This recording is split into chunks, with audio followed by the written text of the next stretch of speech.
Magandang araw, CCF family! Welcome to Sunday Fast Track, where you ask real-life questions and we give you biblical truths. Ako po si Jeriel Orgasan mula sa Elevate Exalt Ministry at ngayon po ay kasama po natin si Pastor Paul De Vera upang sagutin ang inyong mga katanungan. Hello po, Pastor Paul. Hello, hello. Kamusta po? Okay naman. Praise God. Maraming salamat po, Pastor Paul, sa inyo pong mensahe about sa brand new series po natin tungkol sa end time. So, ready na po ba kayong sagutin ang aming mga katanungan? Ready na. Okay, para po sa ating first question, tuwing napag-uusapan po ang end times, ano po ba ang kahalagahan po kung bakit kailangan pa po nating malaman yung tungkol po sa Israel at sa kanila pong bansa, yung mga nangyayari po sa bansa nila ngayon. Ano po ba ito para sa atin?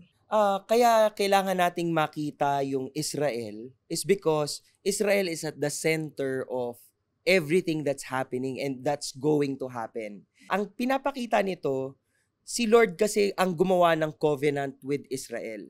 So, lahat ng mangyayari sa Israel will prove yung mga pangako, yung mga nabanggit sa Biblia patungkol dun sa relasyon na yun ng ating Panginoon. And many times when we look at Israel, we don't only see Israel as a nation, we should also see Israel as an example of our own lives.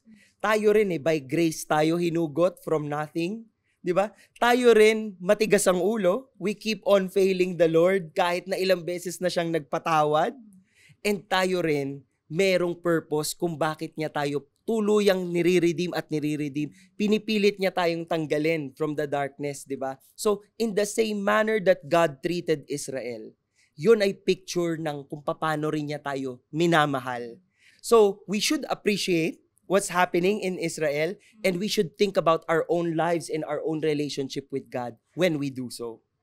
Maraming salamat po. Para naman po sa ating pangalawang katanungan, kapag pinag-uusapan po yung end times, nandyan po yung mga signs like sakuna, gera, kaguluhan, pagbagsak po ng moralidad, delubyo at iba pa. Ngayon naman po, paano po natin may iwasang mangamba o matakot sa lahat ng mga pangyayaring ito?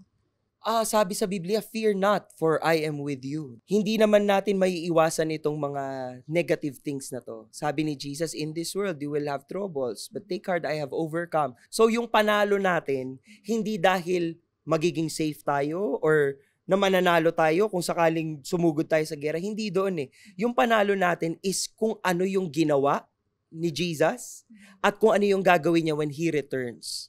Our victory and our confidence should always be attached to Christ, not to our circumstance.